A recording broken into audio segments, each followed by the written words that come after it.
حضرت کے دعا کو ملے رفتہ۔ مزید نئے بیانات کے لیے چینل الداعی الخیر کو ضرور سبسکرائب کریں۔ نکل کر کے ساری دنیا کو یہ بات سمجھائی ہے اور ساری دنیا کو یہ پیغام دیا ہے کہ یہ اللہ کا کلمہ اور یہ اللہ کا دین ساری دنیا کے کچے پکے مکان تک جو پہنچے گا اس کا طریقہ اور اس کی ترتیب یہ ہے، اس کی ترتیب یہ ہے۔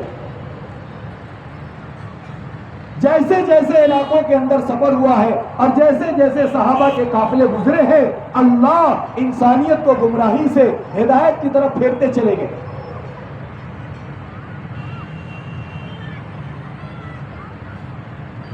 اور کتنی قربانیوں کے ساتھ ہوا ہے۔ ہمارے زمانے میں تو اللہ نے ہر اعتبار سے سہولت دی ہے، ہر اعتبار سے سہولت۔ خرچ ہمارے پاس ہے، کپڑا ہمارے پاس ہے، بستر ہمارے پاس ہے، کھانے پینے کا سامان ہمارے پاس ہے، سواری ہمارے پاس ہے۔ صحابہ کے اسفار دیکھو، اندازہ ہوگا تبوک کا سفر ہے۔ حضرت عمر فرماتے تھے اتنی شدت کی گرمی تھی اور ہمارے پاس پینے کا پانی ختم ہو گیا تھا۔ جن جانوروں کو ہم ذبح کرتے تھے ان کے گوشت کو کھانے کے لیے ان جانوروں کی جو اوجڑی نکلتی تھی، اس اوجڑی کو نچوڑنے کی وجہ سے جو پانی جمع ہوتا تھا اس کو پینے کے لیے، اس لیے کہ پانی کے بغیر زندگی کیسے، اس کو پینے کی نوبت آ گئی۔ دن میں 3 ٹائم کھانا نہیں، 3 دن میں 1 مرتبہ کھانا، وہ بھی ایسا کھانا جو عام لوگوں کے حلق میں اتر نہ سکے۔ میرے دوستوں، بزرگوں، عزیزوں، دنیا کو اللہ پاک نے تعیش کی جگہ، آرام کی جگہ، حضور نے پہلے ہی امت کی یہ تربیت کی ہے اور یہ بات پہلے ہی سمجھا دی کہ دیکھو اس کو جنت بنانے کی چکر میں مت پڑنا۔ کیوں کہ اللہ نے اس کو جنت بنایا نہیں ہے، تمہاری زندگی کھپ جائے گی، یہ قید خانہ جنت نہیں بنے گا۔ اللہ نے اس کو تمہارے لیے قید خانہ بنایا، تو جب بنانے والے نے قید خانہ بنایا ہے تو یہ جنت بن ہی نہیں سکتا، کہ قید خانے میں کوئی کام قیدی کے مزاج سے نہیں ہوتا ہے، بلکہ ساری چیزیں اسے مزاج کے خلاف کرنا پڑتی ہے۔ ایسے ہی اللہ تعالیٰ نے دنیا میں اپنے بندوں کو احکامات مزاج کے خلاف دیے۔ انسان کی طبیعت مال خرچ کرنے کی نہیں ہے، زکوٰۃ کا حکم مزاج کے خلاف ہے۔ بہت سے لوگ ہیں جو نہ مال خرچ کرنا چاہتے ہیں نہ سفر کرنا چاہتے ہیں، حج کا فریضہ مزاج کے خلاف ہے، وطن بھی چھوڑنا پڑے گا، سفر بھی کرنا پڑے گا، مال بھی خرچ کرنا پڑے گا۔ کھانا پینا انسان کو پسند ہے، روزے کا حکم یہ اس مزاج کے خلاف ہے۔ سونا آرام کرنا انسان کے مزاج میں ہے، فجر کی نماز کا حکم اور نمازوں کا حکم یہ اس مزاج کے خلاف ہے۔ ساری زندگی کے احکامات اللہ نے مزاج کے خلاف دیے۔ کیوں کہ اللہ تعالیٰ نے دنیا کو مزاج کے پورا کرنے کی جگہ نہیں بلکہ حکموں کے پورا کرنے کی جگہ بنایا ہے۔ اللہ نے اس امت کے ہر فرد کو ذمہ دار بنایا ہے پوری دنیا میں دین کے زندہ کرنے کا، کہ جیسے پچھڑوں کی قربانی سے یہ دین امت تک پہنچا ہے، اس امت کی اس موجودہ طبقے کی قربانی سے یہ دین اگلوں تک پہنچے گا۔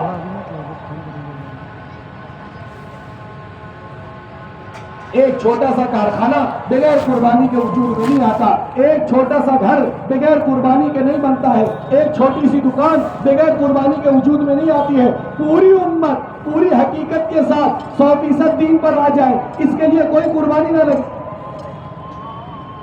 میرے دوستوں بزرگوں، یہ نہیں ہو سکتا کہ اس کے پیچھے بھی قربانی ہے،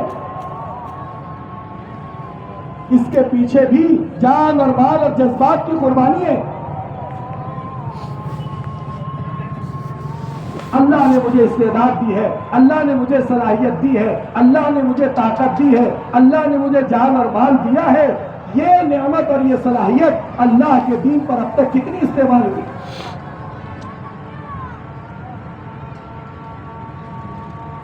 اچھا یہ بھی اللہ کے لیے نہیں ہے؟ میری جان اور مال کا دین پر لگنا، اس سے اللہ کی ذات کا کیا نفع؟ اللہ کی ذات کا کیا نفع؟ وہ تو حدیث قدسی میں کہہ رہے ہیں اگر ساری انسانیت ہمارے سامنے پیشانی کو ٹیک دے، ہماری بڑائی میں ایک ذرہ برابر اضافہ نہ۔ جس طریقے سے اللہ بندوں کی چیزوں سے مستغنی ہے، اللہ بندوں کے اعمال سے بھی مستغنی ہے۔ یا ایھا الناس انتم الفقراء الی اللہ واللہ هو الغنی الحمید، اے ساری دنیا کے بسنے والے انسانوں، اللہ تم اللہ کے محتاج ہو، وہ اللہ بے نیاز ہے۔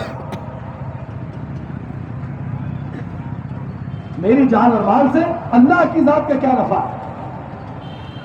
وہ اللہ کہہ رہے من جاہد فانما یجاہد لنفسی، تم نکل کر کے ہمارے اوپر احسان مت جھاڑو، بلکہ تم نکل رہے ہو تمہاری ذات کے لیے۔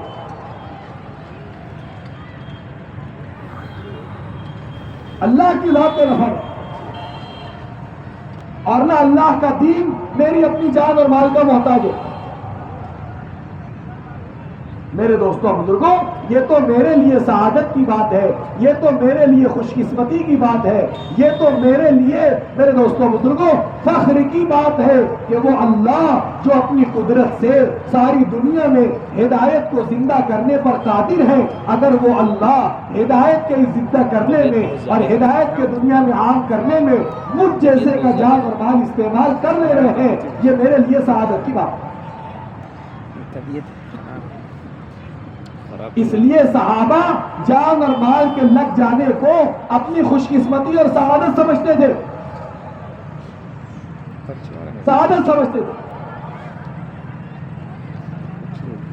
رابعہ ادویہ رحمت اللہ علیہا، ان کے شوہر ہیں ابو الاسود اور ان کا بیٹا ہے، دونوں باپ بیٹے ایک ساتھ ملک شام اللہ کے راستے میں گئے۔ اللہ کا کرنا، شوہر کا بھی انتقال ہوا یعنی شہید ہو گئے اور بیٹا بھی شہید ہو گیا۔ خبر ملک شام پہنچی، لوگ حضرت رابعہ ادویہ رحمت اللہ علیہا کے پاس تعزیت کے لیے آنے لگے تو یہ عورت کیا کہہ رہی ہے؟ کہنے لگی اگر تم تعزیت کے لیے آئے ہو تو مجھے تمہاری تعزیت کی ضرورت نہیں ہے، اگر تم مجھ کو مبارکباد دینے کے لیے آئے ہو میں تمہارا استقبال کرتی ہوں، میری تعزیت مت کرو، مجھ کو تسلی مت دو، بلکہ مجھ کو مبارکباد دو کہ میرا شوہر بھی اور میرا بیٹا بھی اللہ کے دین کے لیے قبول ہو۔ تو صحابہ تو اس چیز کو اپنے لیے سعادت کی چیز سمجھتے تھے، میری جان استعمال ہو جائے، میرا مال استعمال ہو جائے۔ یرموک کی لڑائی میں حضرت معاذ بن جبل کے صاحبزادے 20 سال کا نوجوان لڑکا ہے، حضرت معاذ بن جبل کے لڑکے ہیں، 20 سال کی عمر میں یرموک کی لڑائی میں کاندھے پر موڈے پر وار لگا، موڈا بدن سے الگ ہو گیا اور اسی زخم میں خون کے بہ جانے کی وجہ سے روح پرواز کر گئی۔ حضرت معاذ بن جبل ابو عبیدہ بن جراح کے پاس آئے اور آ کر کے کہنے لگے ابو عبیدہ تم مجھ کو مبارکباد کیوں نہیں دیتے؟ فرمایا معاذ کس بات کی مبارکباد؟ کہا ابو عبیدہ میری اولاد اللہ کے دین کے لیے قبول ہو گئی، کہ میرا بیٹا شہید ہو گیا، اس بات پر مبارکباد دینے کے لیے آیا۔ میرے دوستوں بزرگوں اور عزیزوں، بچانا عقل مندی نہیں ہے، چھپانا عقل مندی نہیں ہے، بہانے کرنا عقل مندی نہیں ہے۔ وہ خدا کی قسم اللہ اگر آخرت کے پردے ہٹا دے اور اس محنت پر ملنے والے اجر انعام کو اللہ پاک دکھا دے اور نہ کرنے والوں کے حسرت اور افسوس کو بھی اللہ ظاہر کر دے، میرے دوستوں بزرگوں ایک بھی یہاں سے اپنے کاروبار میں اور گھر بار میں جانے کے لیے تیار نہ ہو، ایک جھلک صرف اللہ پاک دکھا دے۔ موسیٰ علیہ السلام کے زمانے میں جادوگروں کو اللہ نے سجدے میں صرف ایک جھلک جنت کی دکھلا دی تھی. فرعون سے کہنے لگے اگر تو ہمارے جسم کی بوٹی بوٹی بھی الگ کر دے گا ہم ایمان کو چھوڑنے کے لیے تیار نہیں ہے، اس لیے کہ اس ایمان پر ملنے والے انعام کو ہم نے ایک جھلک دیکھ لیا ہے، اب جان تو دے دیں گے لیکن ان محلات کو نہیں چھوڑ سکتے.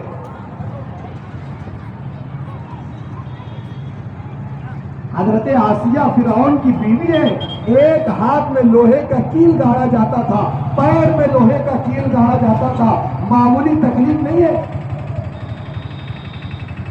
ایک سوئی بدن کے اندر گڑ جائے آدمی بے چین ہو جاتا ہے. پوری لوہے کی کیل حضرت آسیہ کے ہاتھ میں گاڑ دی جاتی تھی اور حضرت آسیہ ٹس سے بس ہونے کے لیے تیار نہیں ہے. علماء فرماتے ہیں اتنی مضبوطی حضرت آسیہ کے اندر کیسے آئی تھی؟ فرمایا اللہ سے دعا کی تھی رب ابن لی عندک بیتا فی الجنہ، اے اللہ آپ میرے پاس جنت، آپ اپنے پاس جنت میں میرے لیے ایک محل بنا دے. علماء نے لکھا ہے جب فرعون اور اس کی فوج اس عورت کو تکلیف دیتے تھے اللہ اس جنت کے محل کو حضرت آسیہ کے سامنے کر دیتے. تو اس تکلیف کا احساس ختم ہو جاتا تھا. میرے دوستوں بزرگوں اور عزیزوں، اگر اللہ پاک اس محنت کے نفع کو، اگر اللہ پاک اس محنت کے انعام کو، اگر اللہ پاک اس محنت کی قیمت کو بندوں کے سامنے ظاہر کر دے، میرے عزیزوں بزرگوں، انسان ایسی ایک نہیں ہزاروں زندگیوں کو اللہ سے مانگے گا اور وہ سب اللہ کے دین کی نسبت میں لگائے. لیکن بات یہ ہے کہ سودا دیکھنے کا نہیں ہے، سودا بغیر دیکھے کا. ہارون رشید اپنی بیوی زبیدہ کے ساتھ رات میں نہر کے کنارے چہل قدمی کر رہے. دیکھا کہ بہلول اس زمانے کا مجنون اور مجذوب وہ مٹی کے گھروندے بنا رہا ہے. ہارون رشید نے پوچھا بہلول کیا کہہ رہے ہو؟ کہا جنت کا محل بنا رہا ہوں.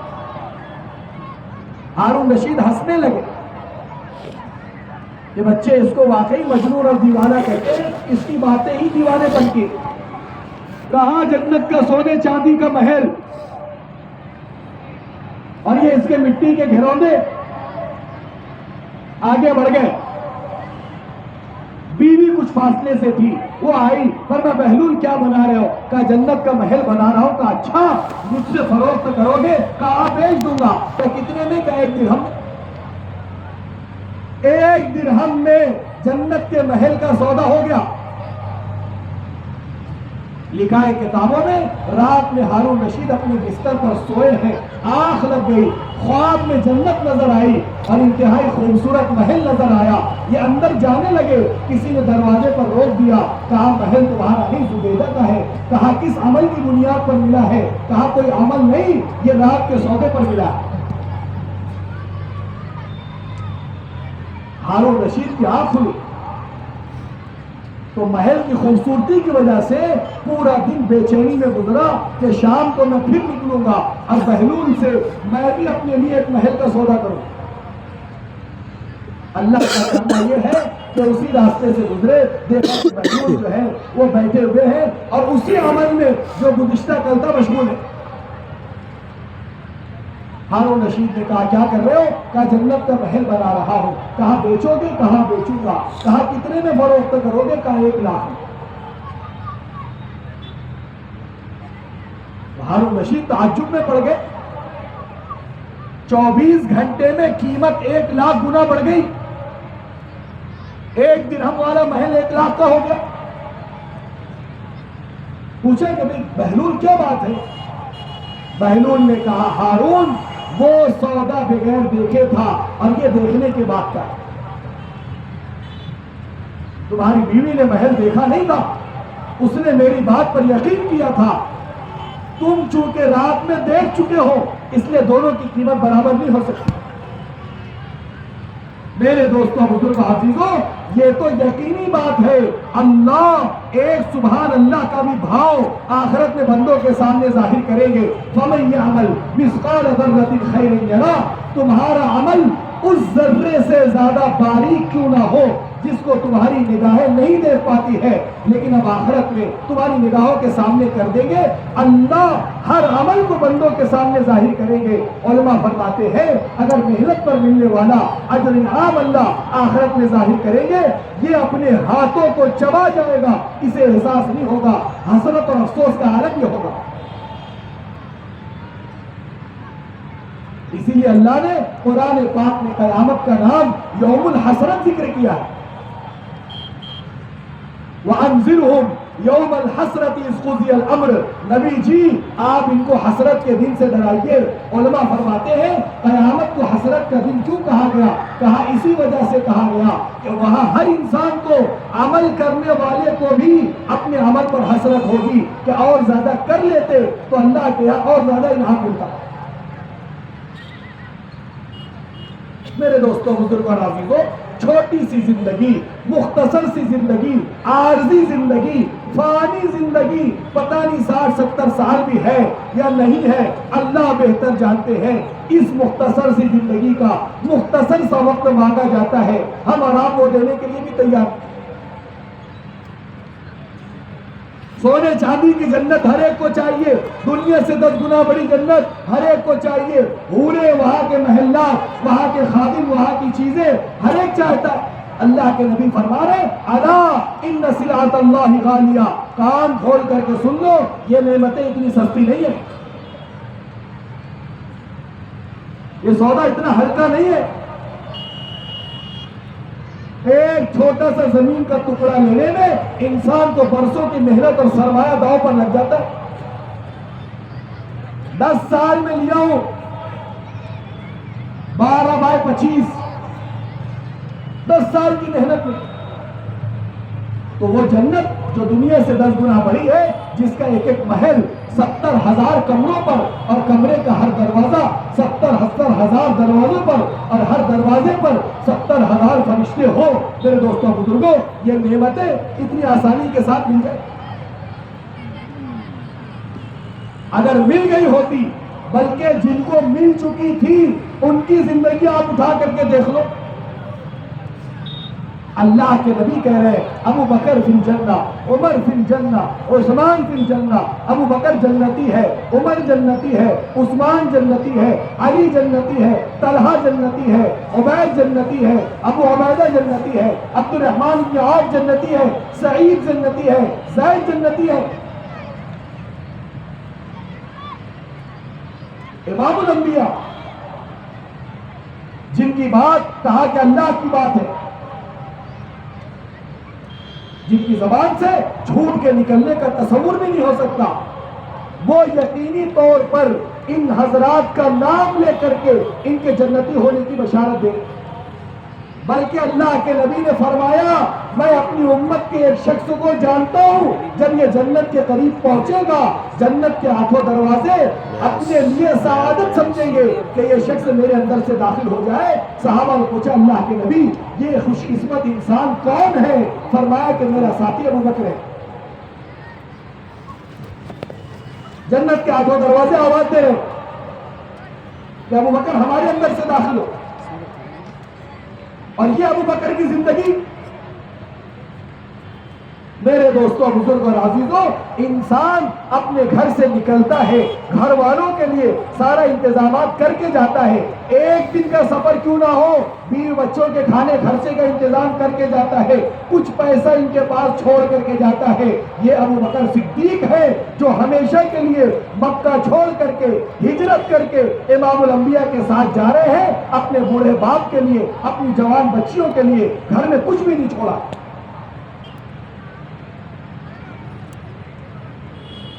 وہ تو بچیاں اپنے دادا کو تسلی دے رہی ہیں, یعنی ابا جان چھوڑ کر کے گئے, اور واسطے زبردستی کے نہیں گئے تھے, پریشر میں نہیں گئے تھے, بلکہ جس کیفیت کے ساتھ گئے تھے علماء نے اس کو بھی نقل کیا ہے۔ اللہ کے نبی دوپہر کے وقت میں آئے ابو بکر صدیق کے مکان پر، فرمایا ابو بکر بہت اہم بات تم سے کرنی ہے۔ فرمایا اللہ کے نبی کیا بات ہے؟ کہا اللہ نے مجھے مکہ چھوڑ کے مدینہ جانے کا حکم دیا ہے۔ فرمایا اللہ کے نبی اس سفر میں میں آپ کا ساتھی بن سکتا ہوں؟ فرمایا کہ ہاں اللہ نے تمہیں میرا ساتھی بننے کی اجازت دی ہے۔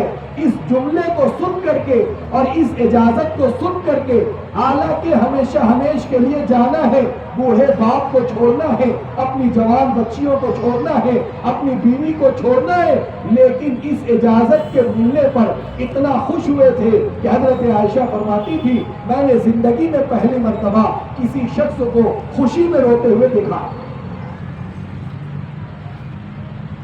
کہ میرے ابا جان کی آنکھوں سے آنسو ٹپک رہے تھے۔ کیوں؟ کہ اجازت کے ملنے پر اتنا خوش ہے کہ آنکھوں سے آنسو ٹپک رہے۔ اس کیفیت کے ساتھ نکلے۔ کون؟ ابو بکر، جس کے بارے میں اللہ کے نبی صلی اللہ علیہ وسلم فرما رہے ہیں جنت کے 8 دروازے، جس کو جو ہے میرے دوستو اپنے اندر سے داخل ہونے کے لیے پکاریں گے اور اپنے اندر سے داخل ہونے کو اپنی سعادت سمجھیں گے۔ علماء نے لکھا ہے اگر کوئی شخص سارے صحابہ کی صحابیت کا انکار کر دے سوائے ابو بکر صدیق کے، یہ ایمان سے خارج نہیں ہوگا، لیکن اگر کسی نے ابو بکر صدیق کی صحابیت کا انکار کیا یہ ایمان سے خارج ہو جائے۔ کیوں؟ کہ ابو بکر صدیق رضی اللہ تعالیٰ عنہ کی صحابیت یہ قرآن سے ثابت ہے۔ اذ یقول لصاحبہ لا تحزن ان اللہ معنا، اللہ نے ہجرت کے سفر کو قرآن میں ذکر کیا ہے کہ نبی جی جب آپ اپنے ساتھی کو اس وقت کو یاد کیجئے جب اپنے ساتھی سے آپ کہہ رہے تھے تو غم مت کر، اللہ ہمارے ساتھ ہے۔ علماء فرماتے ہیں سارے مفسرین متفق ہیں یہاں ساتھی اور صاحب سے مراد ابو بکر صدیق رضی اللہ تعالیٰ۔ تو کسی کو اللہ کے نبی کی صحبت حاصل ہو نہ ہو قرآن میں اس کی وضاحت نہیں ہے، لیکن امام الانبیاء کی صحبت ابو بکر صدیق کو حاصل ہے، اس پر قرآن گواہ ہے۔ اس لیے کہا کہ ابو بکر کی صحابیت کا انکار یہ ایمان سے خارج کر دے گا۔ اتنی بڑی شخصیت، اتنی اونچی شخصیت جب حضرت اسامہ کے لشکر کو حضرت ابوبکر صدیق نے روانہ کیا ہے، مولانا یوسف صاحب رحمۃ اللہ علیہ فرماتے تھے خود بھی چین سے نہیں بیٹھے ہیں، 150 افراد مدینہ کے لے کر کے خود مدینہ سے باہر گئے ہیں۔ حضرت عائشہ رضی اللہ عنہا فرماتی تھی مدینہ میں اللہ کے نبی کے انتقال کے بعد 3 دن ایسا گزرا ہے پورے مدینہ میں کوئی بالغ مرد مدینہ کے اندر موجود نہیں تھا، یا تو بچے تھے یا معذورین تھے، کوئی بھی بالغ مرد صحیح سالم مدینہ میں نہیں۔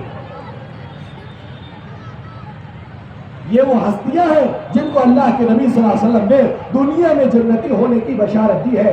آپ نے فرمایا میں نے ایک قریشی نوجوان کا محل جنت میں دیکھا ہے، اتنا خوبصورت محل تھا مجھے لگا کہ وہ محل میرا ہے۔ آپ اندازہ لگاؤ جب امام الانبیاء کو یہ محسوس ہوا کہ یہ محل میرا ہے تو اس محل کی خوبصورتی کا عالم کیا ہو۔ میں اس محل میں داخل ہونے لگا، فرشتوں نے مجھے روک دیا، فرمایا اللہ کے نبی یہ محل آپ کا نہیں بلکہ آپ کے ساتھی عمر کا ہے۔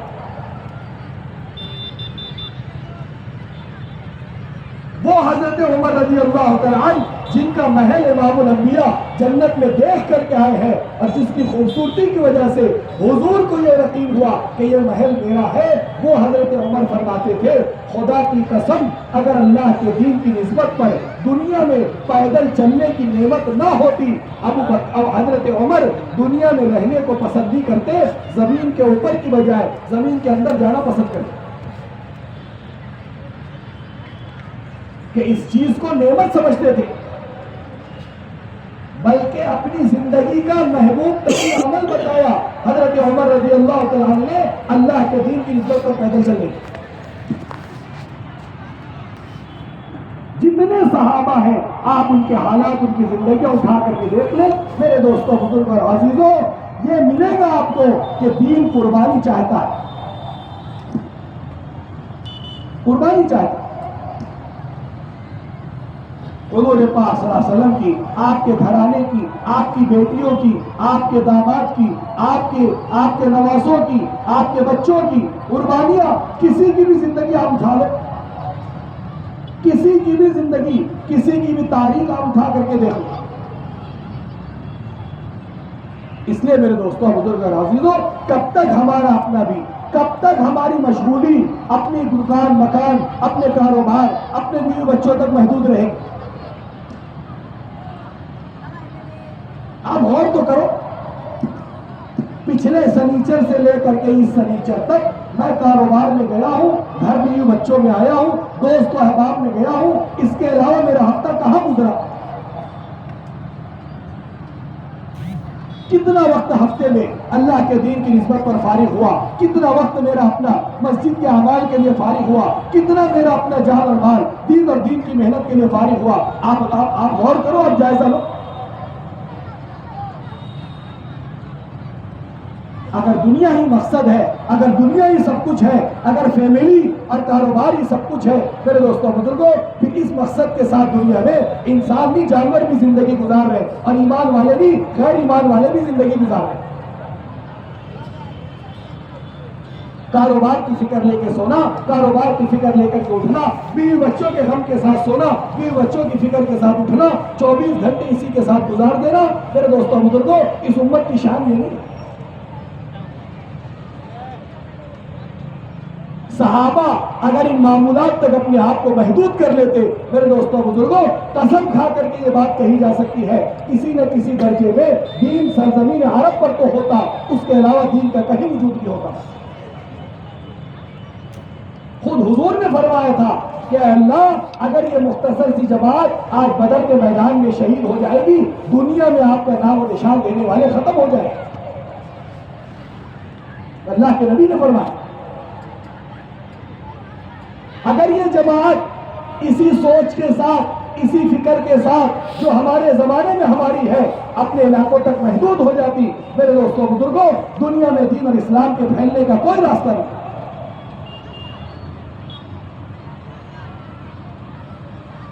مختصر سا وقت اگر اللہ نے ہمیں دیا ہے، چھوٹی سی زندگی اگر اللہ نے ہمیں دی ہے، میرے دوستوں بزرگ اور عزیزوں، میری محنت کا کم کرنا میری روزی کو کم نہیں کر دے گا۔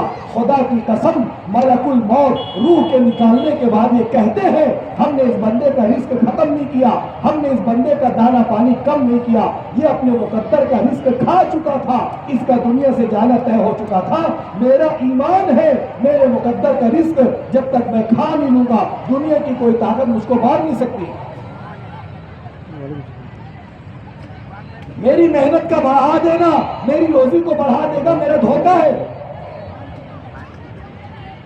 میں چلا جاؤں گا، میرے بیوی بچے بھوکے رہ جائیں گے، میرے دوستوں بزرگوں، دھوکہ ہے۔ حضرت ابراہیم جیسا نبی ایسی جگہ اپنے بیوی بچوں کو چھوڑ کر کے جا رہا ہے جہاں نہ بازار ہے، نہ دکان ہے، نہ انسان ہے، نہ آبادی ہے، نہ کھیتی باڑی ہے، یہاں تک کہ پینے کے لیے پانی کا بھی انتظام ہے۔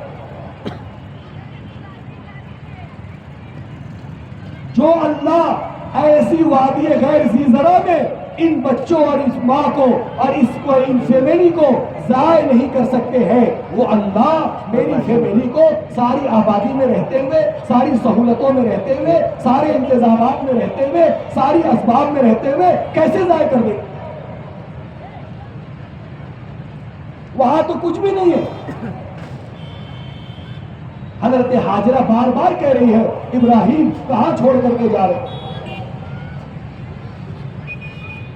فرمایا اللہ کا حکم ہے، کہا جاؤ، اذن لن یضیعنا، وہ اللہ ہمیں ہرگز ضائع نہیں کرے۔ میرے دوستوں بزرگ اور عزیزوں، یہ سارے واقعات قرآن پاک کا حصہ کیوں بنائے گئے؟ حضرت اسماعیل کا واقعہ حضور کی پیدائش سے کئی سو سال پہلے ہوا ہے۔ اس امت کے لیے نمونہ تو حضور کی ذات ہے، حضور کے واقعات قرآن میں ذکر کیے جاتے۔ حضرت اسماعیل کی قربانی اور حضرت ابراہیم کے واقعے کو کیوں قرآن میں ذکر کیا؟ کیونکہ اس امت کے لیے یہ قربانی قیامت تک کے لیے نمونہ ہے کہ جو ہمارے نام پر قدم اٹھاتا ہے، ہم اس کو ضائع نہیں کرتے بلکہ ایسے آباد کرتے ہیں، ایسا آباد کرتے ہیں قیامت تک کے آنے والے مالداروں پر ہم نے اس چیز کو فرض قرار دیا ہے۔ جو عمل اس عورت نے اپنے بچے کی پیاس کو بجھانے کے لیے بے چینی میں کیا ہے، اس عمل کو ہم قیامت تک کے مالداروں پر فرض قرار دیتے ہیں۔ تمہارا حج مکمل نہیں ہوگا جب تک تم اس پہاڑی سے اس پہاڑی کا چکر نہیں لگاؤ گے۔ تمہارا عمرہ مکمل نہیں ہوگا جب تک کہ تم صفا مروہ کی سعی نہیں کر لو گے۔ میرے دوستوں، بزرگوں اور عزیزوں، اللہ کے دین کی نسبت پر دی جانے والی اس قربانی کو اللہ نے قرآن پاک کا حصہ اسی لیے بنایا ہے تاکہ انسان کو اس بات کا احساس ہو، میں اپنے گھر والوں کو اتنی بھری پوری آبادی میں چھوڑ کر کے جانے میں سوچتا ہوں، یہ اللہ کے بندے ایسے جنگل بیابان میں، پورا مکہ علماء نے لکھا ہے کالے پہاڑوں سے گھرا ہوا تھا۔ آج بھی مکہ میں پہاڑی ہے، جو تعمیرات ہو رہی ہے وہ پہاڑوں کو کاٹ کر کے کی جا رہی ہے۔ تو اس زمانے میں علماء فرماتے ہیں دن کے اجالے میں تو وقت گزر گیا، لیکن آپ سوچو، تھوڑا تصور کرو، اپنے ذہن کے اندر وہ ماحول لاؤ، ایک عورت ذات ہے، معصوم بچے کے ساتھ ہے، اوپر آسمان کا اندھیرا ہے، رات کا اندھیرا ہے، اور نیچے میرے دوستوں بزرگوں چاروں طرف کالے پہاڑ ہے، کہیں سے جانور آ جائے، کہیں سے کوئی درندہ آ جائے، کہیں سے کوئی نقصان پہنچانے والی چیز آ جائے، ان ماں بیٹوں کے پاس کوئی حفاظت کا انتظام نہیں۔ لیکن یقین کیا ہے کہ اگر تم اللہ کے نام پر چھوڑ رہے ہو تو پھر ہمیں یقین ہے اللہ ہمیں ضائع نہیں کرے گا۔ پھر جو مانگا اللہ نے وہ دیا ہے، اور قیامت تک کے لیے دیا ہے۔ آج تک انسانیت اس سے فائدہ اٹھا رہی ہے۔ تم قربانی تھوڑی دیر کے لیے دو، ہم انعام تم کو ہمیشہ کے لیے دیں گے۔ تم تھوڑی دیر کے لیے پیاس برداشت کرو، ہم قیامت تک کے لیے زمزم کی نعمت دے دیں گے۔ تم تھوڑی دیر کے لیے اپنے بچے اور اپنے بیوی کی بھوک کو برداشت کر لو، ہم قیامت تک کے لیے اس سرزمین کو ساری دنیا کی روزی سے بھر دیں گے۔ میرے دوستوں، بزرگوں اور عزیزوں، یہ نکلنا اللہ کے وعدوں کے اس یقین کے ساتھ ہے، اور اپنی ذمہ داری کو سمجھتے ہوئے ابھی اذان ہوگی، انشاءاللہ ہم سب نماز پڑھیں گے۔ کیوں نماز پڑھیں گے؟ اس لیے کہ اذان اللہ کی طرف سے کہلوائی جا رہی ہے۔ نماز کا پڑھنا اللہ کا حکم ہے۔ میرے دوستوں بزرگوں، اسی اللہ کا حکم ہے، یا ایھا الذین آمنوا کونوا انصار اللہ، اے ساری دنیا کے بسنے والے ایمان والوں، دین کی مدد کرنا ہماری ذمہ داری ہے۔ تو کیوں بھائی نماز سمجھ میں آئی وہ سمجھ میں نہیں آئی؟ تو چونکہ ہمارا مزاج وہ ہے، آسانی کو انسان لے لیتا ہے، مشقت کو چھوڑ دیتا ہے۔ نماز کا پڑھنا آسان ہے، 10 منٹ لگتا ہے، نہ مال خرچ ہوتا ہے، نہ جان خرچ ہوتی ہے، نہ کاروبار کا نقصان ہوتا ہے، نہ گھر بار کا نقصان ہوتا ہے۔ لیکن اللہ کے راستے میں نکلنا، مال بھی خرچ ہوتا ہے، وقت بھی خرچ ہوتا ہے، علاقہ بھی چھوٹتا ہے، بستی بھی چھوٹتی ہے، بیوی بچے بھی چھوٹتے ہیں، کاروبار بھی چھوٹتا ہے۔ اس لیے یہ عمل نفس پر زد پڑنے والا ہے، اس لیے مشقت والا عمل سمجھ میں نہیں آتا۔ حالانکہ جس قرآن میں نماز اللہ کا امر ہے، اسی قرآن میں اللہ کے راستے میں نکلنا بھی اللہ کا امر ہے۔ کوئی فرق نہیں ہے دونوں میں، کوئی فرق نہیں ہے۔ اس لیے میرے دوستوں، بزرگوں اور عزیزوں، یہ اتنا مجمع بھی اگر اس ذمہ داری کو سمجھ لے، اپنی جان مال کی ترتیب بنا لے کہ واقعی نکلنا میری ضرورت ہے، جن نقشوں میں رہ کر کے میرا یقین بگڑ رہا ہے، قیامت تک بھی اگر آپ ان نقشوں میں رہو گے، یقین کے بگاڑ میں تو اضافہ ہو جائے گا، اس یقین کی اصلاح نہیں ہو سکتی، کیونکہ یہ نقشے یقین کے بگڑنے ہی کی جگہ ہے، یہ یقین کے بننے کی جگہ نہیں۔ بازار کا ماحول، دنیا کا ماحول، اسباب کا ماحول، اس کو تو امام الانبیاء نے اتنا خطرناک بتایا ہے کہ کہنے والوں نے کہا کہ اگر اس ماحول سے تم چوتھا کلمہ پڑھے بغیر گزر جاؤ، خطرہ ہے تمہارا ایمان سلبنا ہو جائے۔ اس ماحول میں یقین بنے گا، ماحول میں ایمان بنے گا؟ اس ماحول میں اللہ سے تعلق پیدا ہوگا؟ نہیں میرے دوستوں بزرگوں، اس لیے ماحول کی تبدیلی ضروری ہے۔ لوم بگڑتا ہے کارخانے میں، بنتا ہے ورک شاپ میں، گاڑی بگڑتی ہے سڑک پہ، بنتی ہے گیریج میں۔ انسان کے جسم میں بگاڑ آتا ہے گھر میں، کاروبار میں، اس کی اصلاح کے لیے جاتا ہے دواخانے میں۔ یہ ترتیب ساری دنیا کو سمجھ میں آ رہی ہے اور ساری دنیا اسی ترتیب پر چل رہی ہے۔ میرے دوستوں بزرگوں، یہ بات کیوں سمجھ میں نہیں آتی کہ میرے یقین کا بگاڑ اس ماحول میں نہیں بنے گا جس ماحول میں بگڑا ہے، میرے یقین کا بگاڑ اس ماحول میں دور نہیں ہوگا جس ماحول میں رہ کر کے بگڑا ہے، بلکہ اس بگاڑ کی اصلاح کے لیے، اس بگاڑ کو صحیح کرنے کے لیے پہلے مجھے اس ماحول کو چھوڑنا ہے جس ماحول کی گندگی نے میرے یقین کو بگاڑ دیا۔ یہاں اب مسجد کے پاکیزہ ماحول میں آؤ، اب عمل کے ماحول میں آؤ، اب فرشتوں والے ماحول میں آؤ، اب اللہ کے گھر میں آؤ، اب بگاڑ کی اصلاح ہوگی۔ جیسے ڈاکٹر باہر کے جراثیم کے ماحول سے نکال کے دواخانے کے پاک اور صاف ماحول میں لا کر کے رکھتا ہے تاکہ باہر کے جراثیم کی اصلاح دواخانے کے ماحول میں ہو جائے۔ ایسے ہی میرے دوستوں بزرگ اور عزیزوں، نکلنا یہ تو انسانیت کے لیے نہیں بلکہ سب سے بڑا مسئلہ تو میرے لیے ہے، میرے یقین کی اصلاح ہو جائے، میرے اپنے بگڑے ہوئے یقین کی درستگی ہو جائے۔ اس لیے کہ علماء نے لکھا ہے، صرف کسی بنی ہوئی شکل کے سامنے سجدہ کر لینا ہی اس کو اپنا رب ماننا نہیں ہے، بلکہ اس بنی ہوئی شکل کے اعضاء کا، میرے دوستوں بزرگوں، اس سے ہونے کے یقین کا دلوں کے اندر پیدا ہو جانا، یہ بھی شرک کی ایک شکل ہے۔ سونے کی مورتی بنا دی جائے اور کسی ایمان والے سے کہا جائے اس کو اپنا رب کہو، اس کو اپنا سب کچھ کرتا دھرتا مانو، آدمی غصہ ہو جائے گا، ناراض ہو جائے گا۔ لیکن سونے کا ہار ہے، سونے کا بسکٹ ہے، اس سے کہو اس سے کچھ نہیں ہوتا، نہ تمہارا کام اس سے بن سکتا ہے، نہ تمہاری ضرورتیں اس سے پوری ہو سکتی ہے، اس سے کچھ نہیں ہوتا۔ وہ کہے گا دماغ تو نہیں خراب ہو گیا، روزانہ 5-10 ہزار اس کی قیمت بڑھ رہی ہے، اسی سے سب کچھ ہو رہا ہے۔ شکل بدل گئی، یقین بدل گیا، شکل بدل گئی، جملہ بدل گیا۔ میرے دوستوں بزرگوں اور عزیزوں، اس بگڑے ہوئے یقین کی اصلاح، اس بگڑے ہوئے یقین کو صحیح کرنے کے لیے، اس لیے کہ جب تک میرا بگڑا ہوا یقین صحیح نہیں ہوگا، اس یقین کا بگاڑ مجھے اللہ کی ذات سے کبھی فائدہ اٹھانے نہیں دے گا۔ اس کے لیے میرے دوستوں بزرگوں، کچھ دیر ماحول کی تبدیلی ہے، اس ماحول سے اپنے آپ کو نکالنا ہے، اس ماحول سے اپنے آپ کو ہٹانا ہے اور جان مال کی قربانی کے ساتھ نکلنا ہے۔ میرے دوستوں بزرگوں، ایک مرتبہ آدمی محنت کر لے، ایک مرتبہ آدمی ہمت کر لے، ایک مرتبہ آدمی ایڑی چوٹی کا زور لگا لے جائے، پھر دیکھے اللہ اس کے یقین کو کیسے بناتے ہیں۔ میرے رہنے پر بھی کام بنتا تھا اور میرے جانے پر بھی اللہ کام کو بناتا ہے۔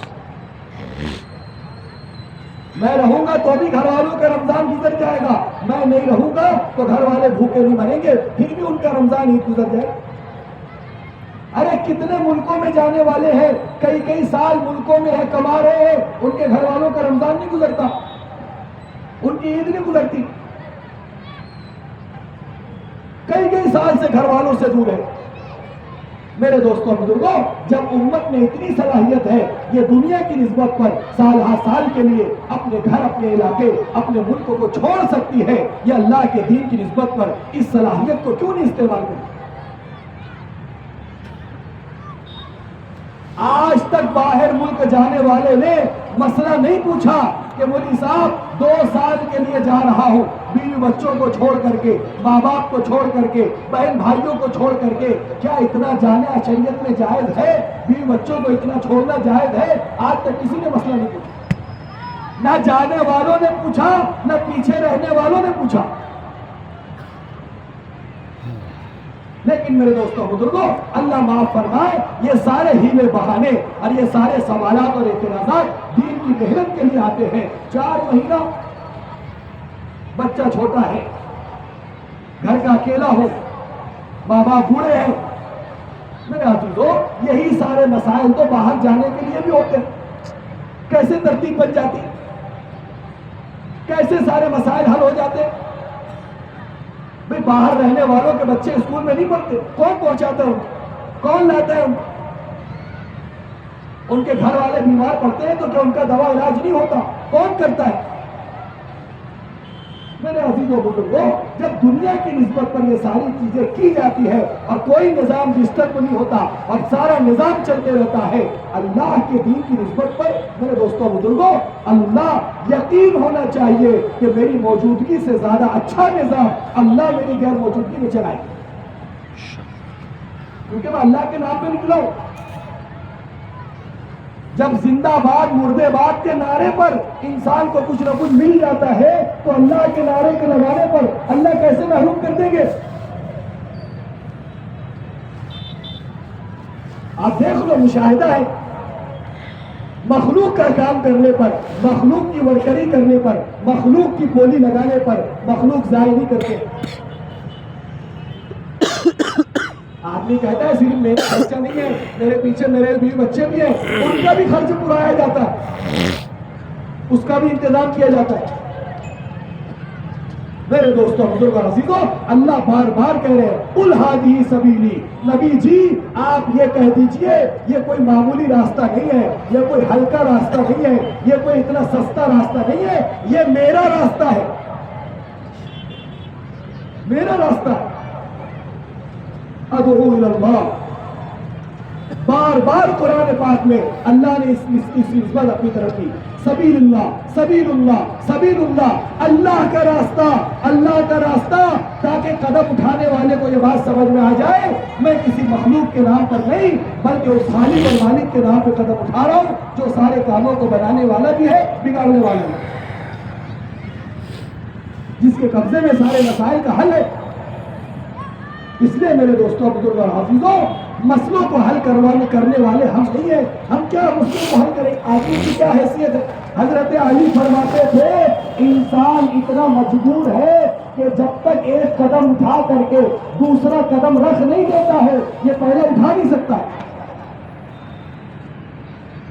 آپ بتاؤ دونوں قدم اٹھا کر, چند سیکنڈ سے زیادہ آپ دونوں قدم اٹھا نہیں سکتے. آپ کو چلنے کے لیے پہلا قدم رکھنا پڑے گا, تب دوسرے کو آپ اٹھائیں گے. یہ بیک وقت دونوں قدم نہیں اٹھا سکتا. میرے دوستوں, اپنے مسئلے کو یہ کیسے حل کر سکتا ہے؟ انسان کی کوئی حیثیت نہیں. مسائل کو حل کرنے والی ذات تنہا ایک اللہ رب العزت کی ہے. کیسے حل کریں گے؟ فرمایا ان تنصروا اللہ ینصرکم, تم ہمارے دین کی مدد کو اپنی ذمہ داری بنا لو. تمہارے مسائل کا حل کرنا ہماری ذمہ داری ہے, تمہاری ضرورتوں کا پورا کرنا ہماری ذمہ داری.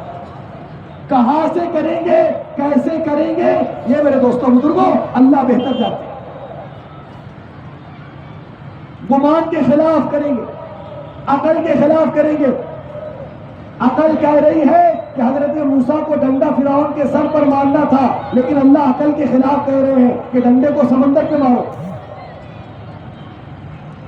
قدرت والے ہیں, طاقت والے ہیں, ڈنڈے کو سر پہ نہیں مروایا بلکہ ڈنڈے کو سمندر پر مروایا اور پھر پار کر کے دکھایا. اس لیے میرے دوستوں بزرگوں حافظوں, من کان للہ کان اللہ لا, اس محنت کی. رمضان کوئی معمولی مہینہ ہے. حضرت عائشہ فرماتی تھی اللہ کے نبی صلی اللہ علیہ وسلم کو میں نے شعبان کے علاوہ کسی مہینے میں نفل روزہ رکھتے ہوئے اتنا نہیں دیکھا جتنی کثرت سے حضور شعبان کے مہینوں میں روزہ رکھتے تھے. بلکہ بعض روایتوں میں ہے امی جان نے پوچھا اللہ کے نبی کیا وجہ ہے آپ اتنی کثرت سے شعبان میں روزے رکھتے ہیں؟ فرمایا عائشہ بندوں کے اعمال اس مہینے میں خصوصیت کے ساتھ اللہ کے سامنے پیش کیے جاتے ہیں. میں اللہ کا نبی یہ چاہتا ہوں میرا عمل جب اللہ کے یہاں پیش ہو میں روزے کی حالت میں. بہت سے علماء نے میرے دوستوں بزرگوں یہ بات لکھی ہے 15 شعبان کی رات میں ساری مخلوقات کے فیصلے اللہ فرشتوں کے ہاتھوں میں لکھوا دیتے, فرشتوں کے ہاتھوں میں تھما دیتے. آدمی اپنے کاروبار میں، آدمی اپنی شادی کی تیاری میں، آدمی اپنے دھوم دھام میں، اس کو احساس بھی نہیں اس سال جانے والوں کی فہرست میں میرا شمار ہو چکا ہے۔ یہ قیمتی ایام اللہ نے ہمیں عطا فرمائے ہیں۔ اللہ کے نبی صلی اللہ علیہ وسلم رمضان کے آنے سے 60 دن پہلے سے دعائیں کرنا شروع کر دیتے تھے، اللہم بارک لنا فی رجب و شعبان وبلغنا رمضان۔ اے اللہ، آپ ہمارے رجب اور شعبان میں برکت عطا فرمائے اور آپ ہمیں رمضان تک پہنچائے۔ اگر اللہ نے ہمیں رجب تک پہنچا دیا، شعبان تک پہنچا دیا، انشاءاللہ رمضان تک بھی پہنچائیں گے۔ کیا قدردانی ہے ان قیمتی ایام کی۔ آدمی اپنا سونا بڑھا دے، آدمی اپنا گھومنا پھرنا بڑھا دے، آدمی اپنے کاروبار میں اور آدمی اپنے خرید و فروخت میں لگ جائے، یہ رمضان کی قدردانی ہے۔ میرے دوستوں، بزرگوں اور عزیزوں، امام الانبیاء رمضان کے مہینے میں سخت گرمی میں انتہائی سنگین حالات میں 2 مرتبہ اللہ کے راستے میں، ایک مرتبہ 17 رمضان ہے غزوہ بدر ہے، ایک مرتبہ 10 رمضان ہے فتح مکہ ہے، یا 8 رمضان ہے، یہ 2 سفر اللہ کے نبی کے رمضان میں ہوئے ہیں۔ حضرت ابو سعید خدری رضی اللہ تعالیٰ عنہ فرمایا کرتے تھے، سوائے اللہ کے نبی کے اور 1-2 صحابہ کے، صحابہ میں کسی کی ہمت روزے کے رکھنے کی نہیں تھی، گرمی اتنی شدت کی تھی۔ میرے عزیز و بزرگوں، یہ قیمتی ایام اگر اللہ ہمیں عطا فرما رہے ہیں، اس کو اور قیمتی بنانا ہے۔ مقام پر آپ 1 روزہ رکھو گے، 1 روزے کا ثواب ہے۔ اللہ کے نبی کا ارشاد ہے، اللہ کے راستے کا 1 روزہ نکلنے والے کو جہنم سے اتنا دور کر دیتا ہے جتنا زمین سے آسمان کا فاصلہ ہے۔ دوسری حدیث میں ہے، اللہ کے راستے میں 1 روزے کا رکھنا روزے کے رکھنے والے کو جہنم سے اتنا دور کر دیتا ہے جتنی 100 سال کی مسافت ہو سکتی ہے۔ اور قیمتی بنانا ان چیزوں کو۔ اگر میں 30 سال 40 سال 50 سال کا ہو گیا ہوں، اب تک بچپن سے لے کے میرا سارا رمضان تو گھر میں گزرا ہے، 1 رمضان تو اللہ کے راستے میں گزرے، 1 رمضان تو اللہ کے دین کی نسبت پر گزرے، 1 عید تو اللہ کے دین کی نسبت پر قربان ہو۔ میرے دوستوں، بزرگوں، عزیزوں، اگر یہ آخرت کی حقیقی عید کی خوشیاں پانا چاہتا ہے، یہ دنیا کی وقتی اور عارضی عید کو قربان کرنا پڑے گا۔ آپ چاہتے ہو یہاں بھی عید مناؤ، وہاں بھی عید مناؤ، میرے دوستوں، علماء نے لکھا ہے یہ اللہ کا ضابطہ نہیں ہے۔ ان النعیم لا يلتمس بالنعیم، نعمتوں والی جنتیں نعمتوں سے حاصل نہیں کی جاتی۔ یہ وقتی عید آپ قربان کرو تو اللہ پاک وہ عید دیں گے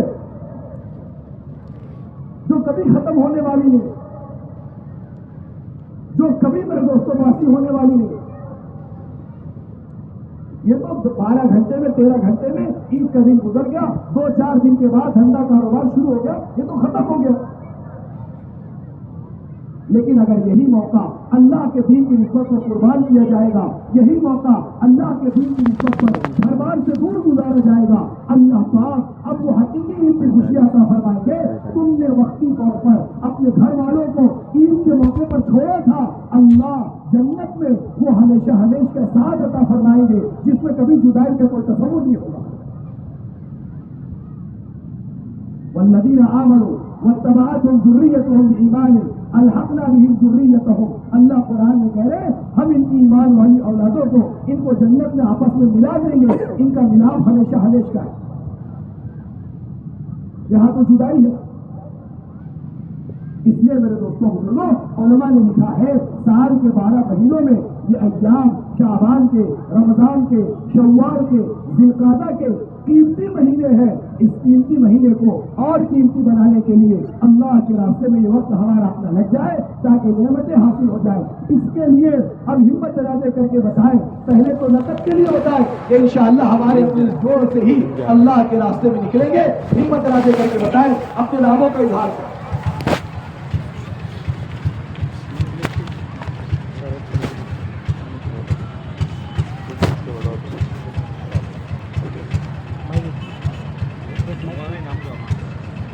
سال کے لیے 2 سال کے بولیے عام صاحب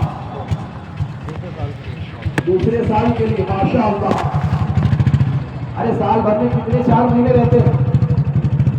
3-4 مہینے, وہ بھی تسلسل کے ساتھ. آپ سے 1-4 مہینہ مانگ رہے ہیں.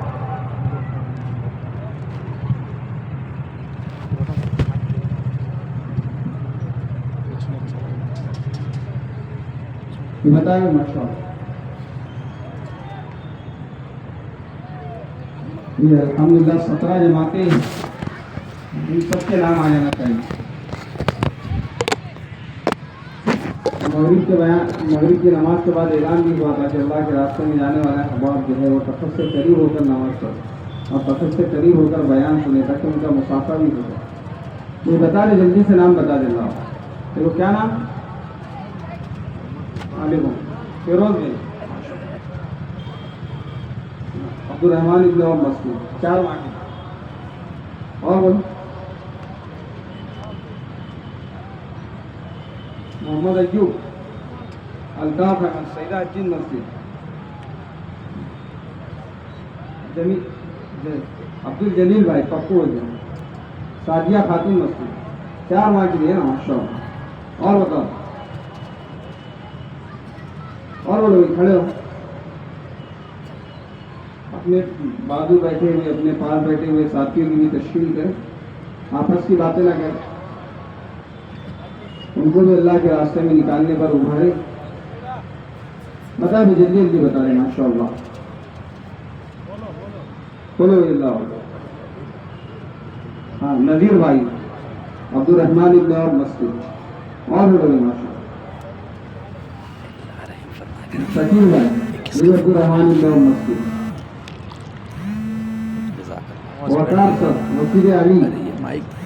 اور یہاں جو بہت ابھی زبردستی باہر کا مائک ہے, ساری آواز باہر کی. انصاری مسجد. یہ مائک جو اندر بیٹھی ہوئی یہ کافی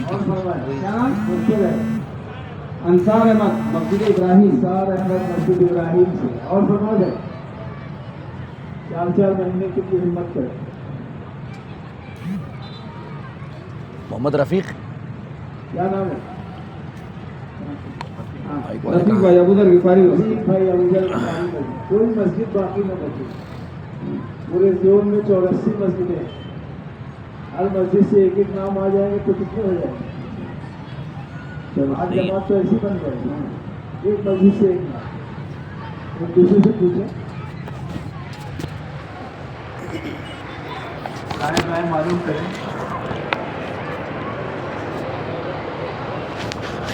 یہ تیار ہو کر آئے.